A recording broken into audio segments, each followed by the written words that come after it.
Hi Anas and welcome to my channel. In this lecture today, I want to talk about a lesser known concept from new criticism given by Tate, and that is called structure and texture. Now this is actually a concept that they had asked in the previous year net papers, and that is why I think that one should know about it. Before I go on to talk about this particular concept, just a little bit about Tate. His full name is John Orley Allen Tate, born in 1899 and he died in 1979. Apart from being associated with new criticism, he was also a poet. Okay, he was an American and he was a poet, and in fact he was the poet laureate from 1943 to 44.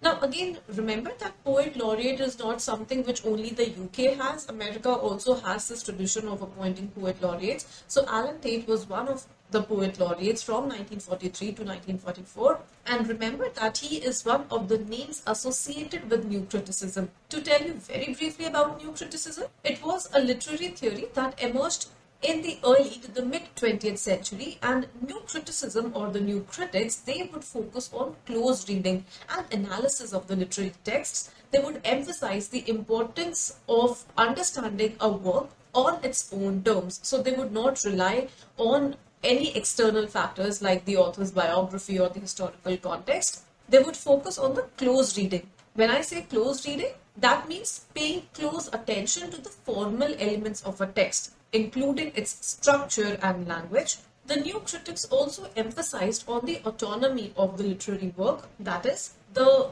idea that a text should be analyzed independently of its author's intentions or historical context. So let's say that if I'm talking about John Donne and his particular poem, The Canonization, if I'm looking at the canonization, then I'm not going to focus on what John Donne's intentions might have been in writing that poem or what the historical context was when John Donne was writing. I'm not going to focus on all that as a new critic, right? I'm only and only going to look at the poem in front of me, the canonization.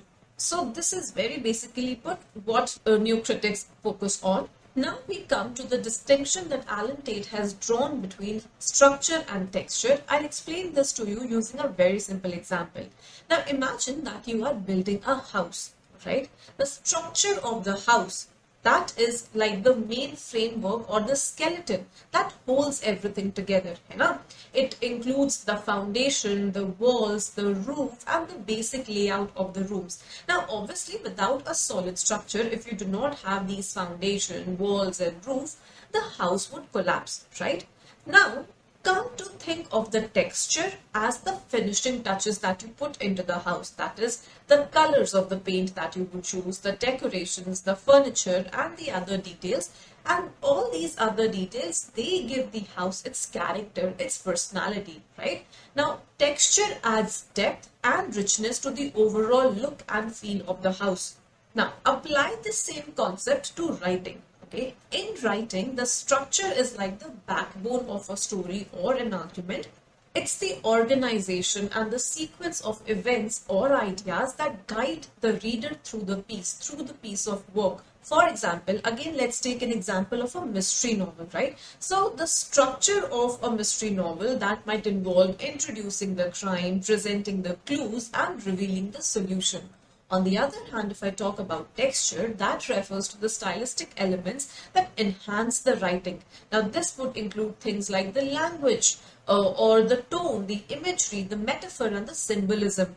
Now, if again I take the example of the mystery novel, if I continue with that example, then texture could be the vivid descriptions of the crime scene or the use of the suspenseful language or the symbolism of darkness that represents danger, right? So while structure provides the overall framework of a piece of writing, texture adds depth, it adds beauty and meaning to a piece of writing.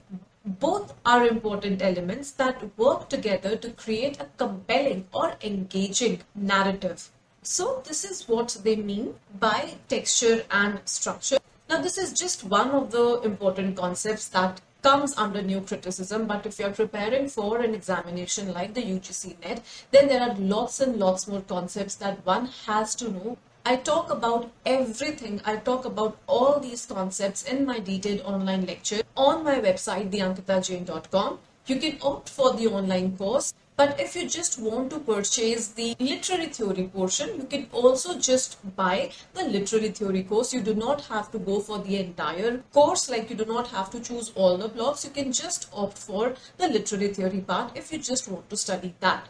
I leave the link to the website in the description below. I've also provided you with sample lectures. And the lectures are not the only thing that we cover in our course, because I also provide you with the detailed chronologies for each writer. I also provide you important summaries and so much more. Do not forget to visit theankitajain.com. For more details, feel free to reach out to us on our number. With that, I end this particular lecture today. I'll take your leave and I'll see you soon in the next one.